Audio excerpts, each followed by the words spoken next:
Yeah sir, అందరికీ నమస్కారం అండి. ప్రభంజనం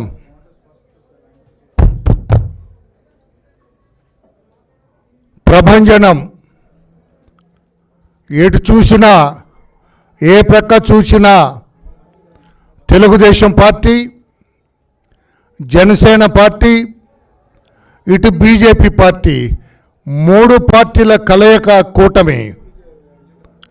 చంద్రబాబు నాయుడు గారి సుదీర్ఘ రాజకీయ అనుభవం,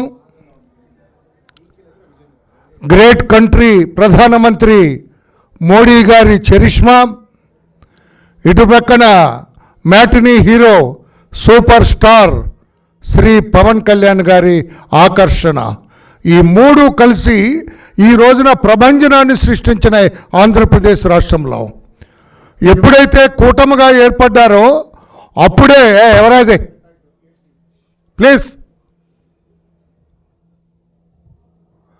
ఎప్పుడైతే ఈ మూడు పార్టీలు కూటమిగా ఏర్పడ్డాయో అప్పుడే జగన్మోహన్ రెడ్డి గుండెల్లో రైళ్లు పరిగెత్తినాయి.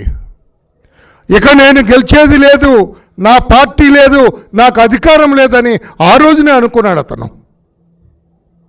దానికి తోడు 8వ తారీఖున విజయవాడ నగరంలో గౌరవ మోడీ గారు, ప్రధానమంత్రి గారు, నారా చంద్రబాబు నాయుడు గారు, అలాగే పవన్ కళ్యాణ్ గారు ముగ్గురు చేసిన road show never in the history. విజయవాడలో అంత జనం, ఒక ప్రభంజనంలాగా వచ్చారు జనం అందరూ కూడా ఈ ముగ్గురు నాయకుల్ని చూడాలని, వారికి మద్దతు పలకాలని, వారికి జయజయలు చెప్పాలని వచ్చిన తీరు ఆ రోజునే అనుకున్నాం. ఎస్, ఈ కూటమి ల్యాండ్ స్లైడ్ విక్టరీ కొట్టబోతుంది. ఈ జగన్మోహన్ రెడ్డి అరాచక పరిపాలనకు స్వస్తి పలకబోతుంది. ఈ జగన్మోహన్ రెడ్డి అప్రజాస్వామిక పరిపాలనకు చరమగీతం పాడబోతుంది. ఈ జగన్మోహన్ రెడ్డి రాజ్యాంగ వ్యతిరేక పరిపాలనకు తిలోదకాలు ఇవ్వబోతుందని ఆ రోజునే అనుకున్నాం. 13వ తారీఖున పోలింగ్ రోజు అనుకున్నాం. ఆ పోలింగ్ సరళ గమనించాం. వన్ సైడ్ అయిపోయింది పోలింగ్ అంతా కూడా.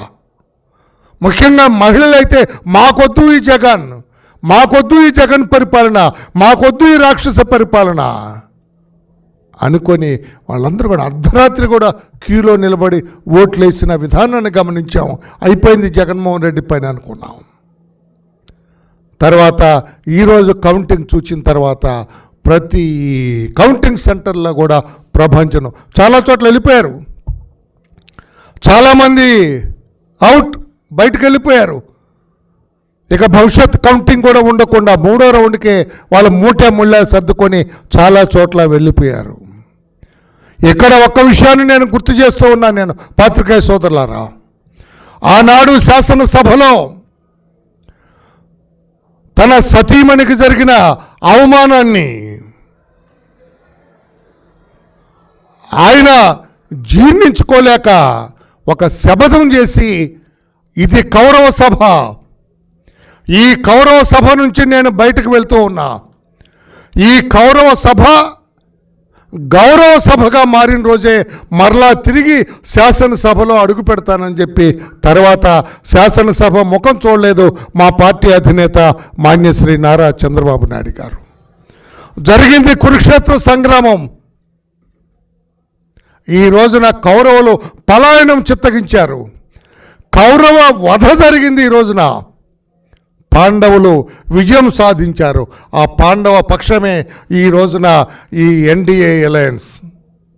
మోడీ గారు ఒక ప్రక్క, చంద్రబాబు నాయుడు గారు ఇంకొక ప్రక్క, ఆ ప్రక్క పవన్ కళ్యాణ్ గారు, ముగ్గురు కలయిక ఈ రోజున ఒక ల్యాండ్ స్లైడ్ విక్టరీకి శ్రీకారం చుట్టిందని చెప్పి కూడా తెలియజేస్తూ ఉన్నాను నేను. ఈ ప్రభంజనం ఇలాగే కొనసాగుతుంది. ప్రజలకి ఏదైతే హామీలు ఇచ్చారో ఈ ముగ్గురు నాయకులు అవన్నీ కూడా తూచా తప్పకుండా అమలు చేస్తారు. జగన్మోహన్ రెడ్డి లాగా చెప్పేది ఒకటి చేసేది ఒకటి కాదు. తప్పకుండా మా చంద్రబాబు నాయుడు గారు అమరావతిలోనే అయ్యా మీరు ప్రమాణ స్వీకారం చేయాలి. ఎక్కడైతే ఆనాడు మోడీ గారు వచ్చి రాజధానికి శంకుస్థాపన చేశారో ఆ స్థలంలోనే మీరు ముఖ్యమంత్రిగా ప్రమాణ స్వీకారం చేయాలి. మరలా అమరావతికి పూర్వ వైభవం తీసుకురావాలి. ఆ కళకు మీరు శ్రీకారం చుట్టాలి అని మేము విజ్ఞప్తి చేస్తాం. తప్పకుండా అక్కడే అమరావతిలోనే ప్రమాణ స్వీకారం చేసేటట్లుగా ఆయనకి విజ్ఞప్తి చేస్తామని చెప్పి కూడా తెలియచేస్తూ మన జనసేన పార్టీ నుంచి పెద్దలు, ఆ party political secretary Pawan Kalyan గారికి పొలిటికల్ సెక్రటరీ, పార్టీ సీనియర్ నాయకులు, పవన్ కళ్యాణ్ గారికి అత్యంత ఆప్తులు, ఆయనకు దగ్గర మనిషి శ్రీ హరిప్రసాద్ గారు ఉన్నారు. వారు కూడా మాట్లాడతారు. హరిప్రసాద్ గారు.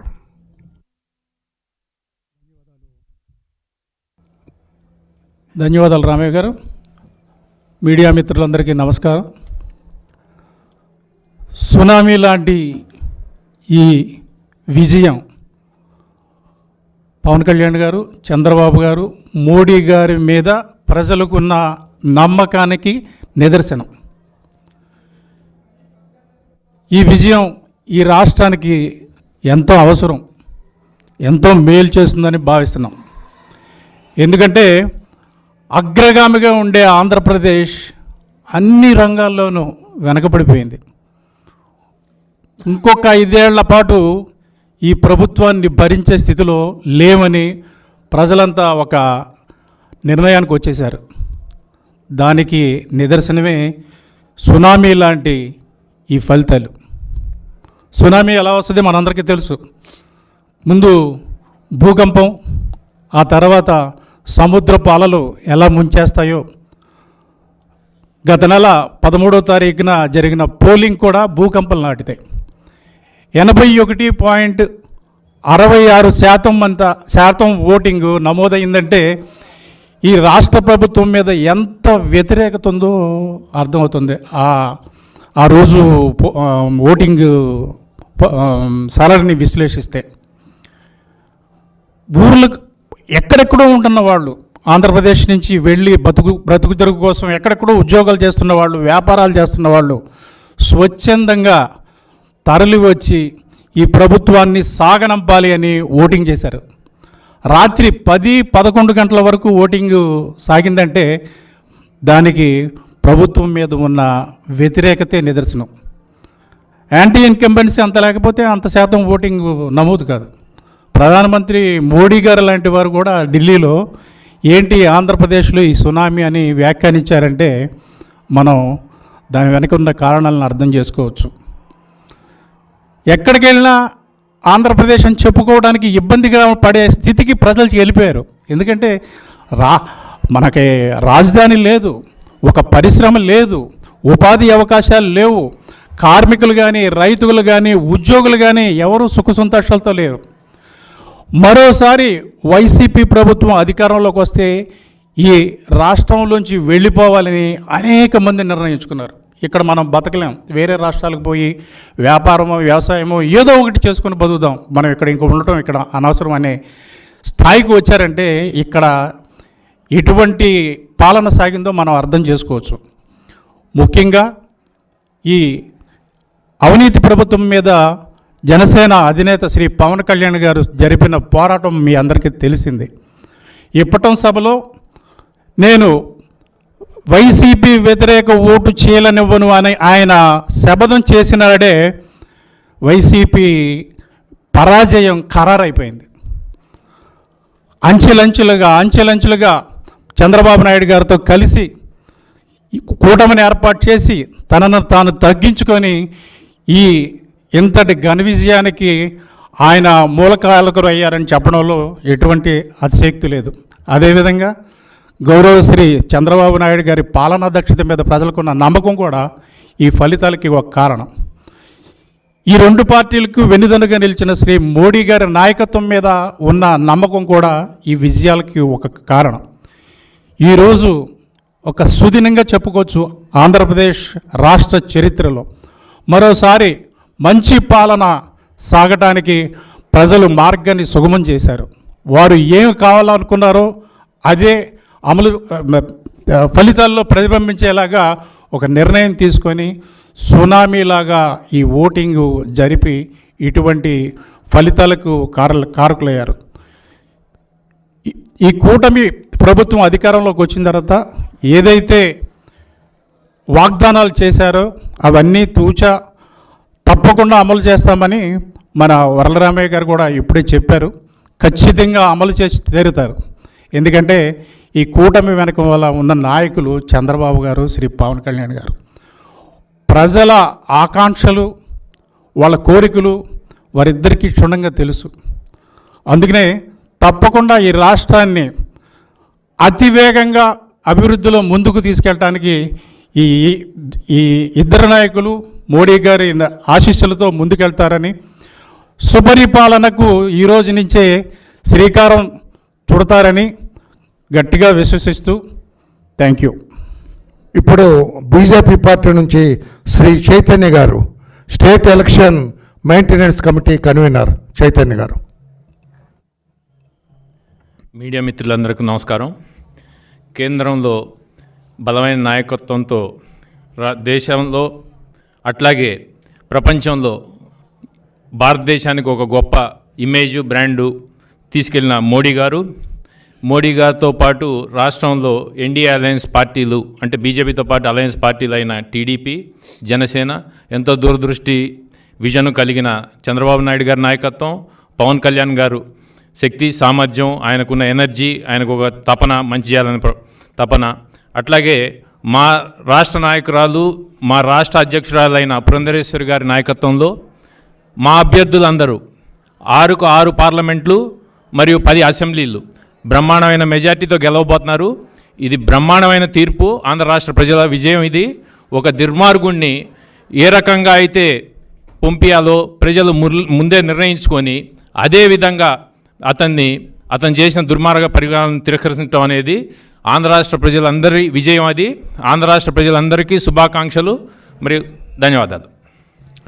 ఆనాడు చంద్రబాబు నాయుడు గారి ఇంటికి ఆత్మకూరులో ఎస్సీ వర్గానికి చెందిన మాదిగలందరూ కూడా వైకాపా దెబ్బకు భయపడి, వారి దాడులకు భయపడి ఊరంతా ఖాళీ చేసి, ఆత్మకూరు ఖాళీ చేసి వెళ్ళిపోయారనే నేపథ్యంలో వాళ్ళని తిరిగి to restore them in that village వాళ్ళందరినీ తీసుకొని వెళ్ళటానికి బయలుదేరినప్పుడు ఆయన ఇంటి గేట్లు క్లోజ్ చేసి గేట్లకు తాళ్ళు కట్టారు ఈ జగన్మోహన్ రెడ్డి గారు.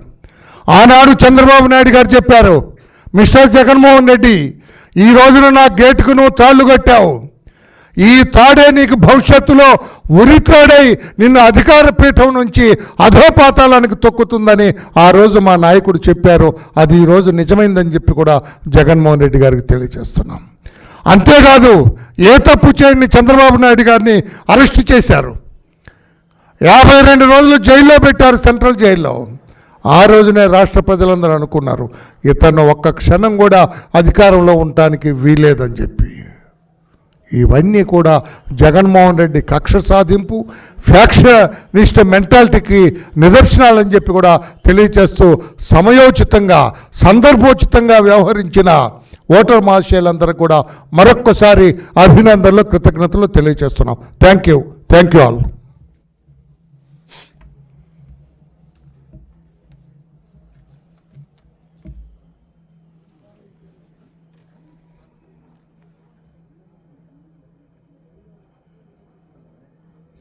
రైట్ సుధీర్, అయిపోయిందా? రైట్.